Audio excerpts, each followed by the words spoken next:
l'after est de retour. On est ensemble jusqu'à 23h avec Jonathan Macardy, avec Alpha Baldé. Et on accueille Timothée Mémon. Salut Timothée. Salut à tous. Spécialiste des Verts. Et oui, il connaît le club parfaitement. On va en parler avec lui. On vous attend d'ailleurs au 32-16. Damien est déjà là. On va lui donner la parole dans quelques instants. On va d'abord faire le point évidemment sur le mercato stéphanois.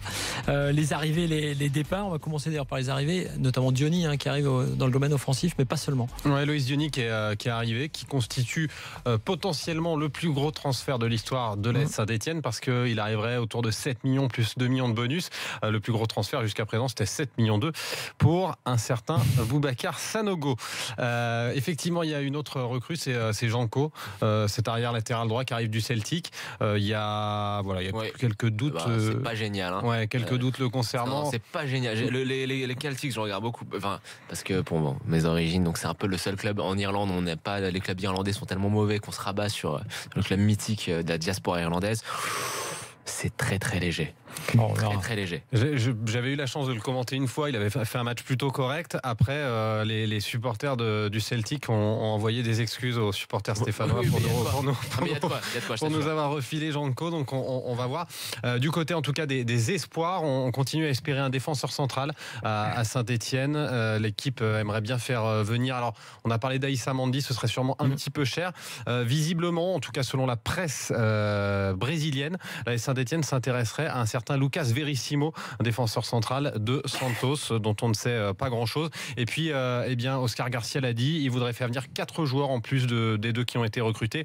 Un défenseur central, donc on l'a dit, un milieu de terrain axial, un arrière latéral gauche parce que Mbengue et Poloma ne rentrent pas vraiment dans les plans d'Oscar Garcia, et puis un 9,5 ou un 10, mais ça c'est un petit peu en suspens.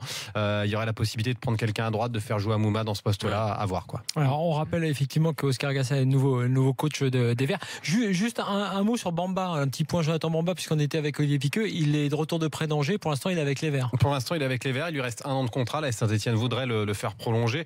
Alors évidemment ça ne change pas grand-chose dans la réflexion de la Saint-Etienne, mais il a marqué un but absolument splendide contre Ajaccio sur un centre de Romain Amouma, magnifique ciseau inscrit par Jonathan Bamba. Lui se dit stéphanois, bien à Saint-Etienne, mais il n'est pas très chaud pour prolonger. Il aimerait bien être libre l'année prochaine pour viser peut-être plus haut. Très bien, voilà pour le mercato. Alors ce Oscar Garcia dont on a tant parlé à son arrivée, avec les petits soucis organisationnels qui ont été démentis par le club d'ailleurs, c'est quoi sa patte, c'est quoi sa méthode? Sa patte, c'est le travail. Clairement, au club, les autres salariés sont extrêmement surpris de voir à quel point il bosse. Il bosse tout le temps, en permanence, avec des exigences très importantes. Alors il a fallu un petit temps d'acclimatation, parce que quand on est à Saint-Etienne, gentil là. Ce que je disais un petit peu. Un gros temps d'acclimatation, parce que quand on est à Saint-Etienne, il y a le public. Il y a le public qui est présent tout le temps, au stade oui, mais à l'entraînement aussi. Et Oscar Garcia, il s'attendait plutôt à des semaines avec 6 jours à huis clos, un jour ouvert au public, alors qu'à Saint-Etienne c'est plutôt l'inverse. Il a fallu s'adapter. Ils sont partis dimanche en stage au Chambon-sur-Lignon, c'est en Haute-Loire, c'est pas très loin de Saint-Etienne. C'est un lieu de villégiature de pas mal de Stéphanois en Haute-Loire. Là aussi, c'est un stage où le public est présent. C'est pareil, il s'attendait à passer un stage à huis clos, à complètement fermer les portes. Il a fermé d'ailleurs les portes aux médias, ce qui n'empêchera pas d'ailleurs à Oscar Garcia de s'exprimer jeudi sur l'antenne d'RMC dans l'intégrale. Il nous accordera une interview par téléphone.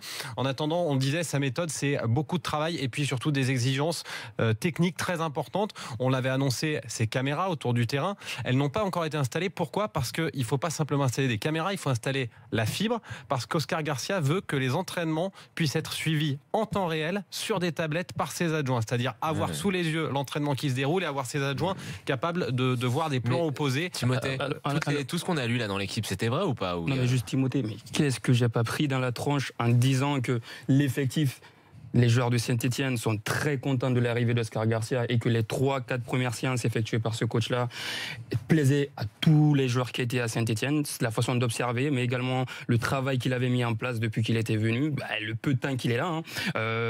Voilà. Donc, juste dire qu'on n'est pas forcément obligé de sortir ses sources, mais que quand on travaille au fond, on vérifie, on trouve que finalement... il avait besoin de... Mais du coup, c'est vrai, 2 choses pour te répondre.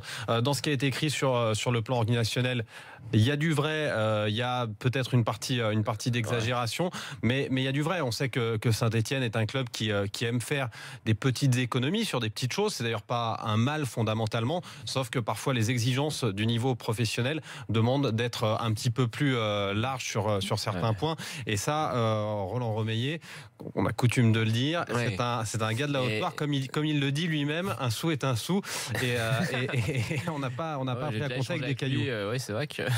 Mais il y a la question que je me pose en fait, parce que moi, ce qui m'inquiète vraiment pour Saint-Etienne, c'est pas, comme j'ai dit, ce coach je le connais pas, donc j'attends de voir. J'ai aucun a priori sur lui, ni positif ni négatif, mais c'est de voir en fait que le mercato, ça patauge un peu, même si Diony a signé. Donc on sait que la cellule de recrutement a été réorganisée. Ça, c'est ça qui m'inquiète autour du fameux David Ventier, qui est donc un ancien, pour nos auditeurs qui le connaissent pas, c'est quand même enfin, est-ce que c'est un ancien ou un ancien, un actuel agent, c'est difficile. Et on sait qu'il y a de la friture sur les lignes à tous les étages entre les deux présidents, Ventier, Rocheteau, le coach. Et j'aimerais savoir en fait comment en fait ils sont organisés. Est-ce que ça s'est un peu fluidifié? Comment ça va se passer? Alors je suis pas sûr qu'il y ait de la friture sur la ligne, parce que justement Roland Romeyer, on le disait, il aime compter ses sous, mais c'est quelqu'un qui aime les travailleurs. Et là-dessus, il rejoint Oscar Garcia. Dominique Rocheteau a retrouvé un rôle un petit peu plus élevé de directeur sportif. C'est en train de se mettre en place. Mais bon, l'influence de Dominique Rocheteau au sein du club, elle est quand même à relativiser. On a quand même parfois la sensation que c'est un petit peu la garantie, l'ange vert, la petite garantie auprès des supporters. Et je sais plus, j'ai oublié le nom de l'autre personne, mais il y a Friot qui est arrivé. Friot, dénommé Witzel, si je dis pas de bêtises, et Ilan, qui à mon sens est vraiment la bonne recrue de la cellule de recrutement. C'est pas normal d'ailleurs que la Saint-Etienne n'y ait pas pensé plus tôt à avoir pour le Brésil, un Brésilien pour superviser l'Amérique du Sud, à avoir pourquoi pas Fousseni Diawara, qui est un ancien de la Maison Verte, pour superviser l'Afrique. C'est pas encore fait, mais Fousseni Diawara s'est proposé et c'est réfléchi par la Saint-Etienne. Mais Ilan, il va peut-être apporter des pistes. J'ai échangé avec lui sur la piste Luca Verissimo. Pour le coup, ça n'est pas une piste à lui, semble-t-il, mais c'est bien, et il a des bons contacts aussi au Portugal. Il faut que ça se mette en place. Et puis Oscar Garcia, il faut qu'il s'ouvre un petit peu. C'est un petit peu la difficulté qu'il a en termes de communication notamment, mais qu'il s'ouvre un petit peu au reste du club, parce qu'il est arrivé avec ses adjoints et voilà, ça parle un petit peu en espagnol dans leur coin, mais il y a un temps d'adaptation qui est peut-être normal. C'est pas un peu trop tard de s'organiser? Enfin, on a l'impression que c'est toujours en construction cette cellule de recrutement. Enfin, ça fait, ils nous ont annoncé l'arrivée de Ventier, donc enfin, c'était quand? C'était fin mai, c'est ça? Enfin ça, ouais. Peut-être pas un peu tard quand même. Pour l'organisation, Ventier, il est arrivé il y a longtemps. Il a eu une nouvelle responsabilité à tête de. Alors, la Saint-Etienne a réussi des belles choses, et à son bilan pour elle, parce qu'elle surperforme depuis des années, c'est une certitude. La deuxième chose, c'est que la Saint-Etienne a rarement un coup d'avance. Ça, c'est sûr. Quand Christophe Galtier dit qu'il s'en va, il n'y a pas une shortlist déjà de fait de coach pour le remplacer. Il manque un petit peu ce quelque chose à la Saint-Etienne, de savoir anticiper, de savoir prévoir. On va continuer le débat sur Saint-Etienne dans quelques instants avec Timothée Mémon, avec vous tous, et avec Damien et Dylan qui nous attendent, un supporter des Verts. Vous inquiétez pas, vous allez pouvoir réagir à toutes ces infos, et on va parler du loft aussi, puisque comme Marcelo Bielsa, Oscar Garcia a décidé de créer un loft. Vous allez voir s'il y a des joueurs qui vous intéressent, vous supporters des autres clubs. L'after revient dans quelques instants. Saint-Etienne au programme, les avis tranchés, le quiz et le je m'en fous pas. C'est le programme de la deuxième heure. À tout de suite.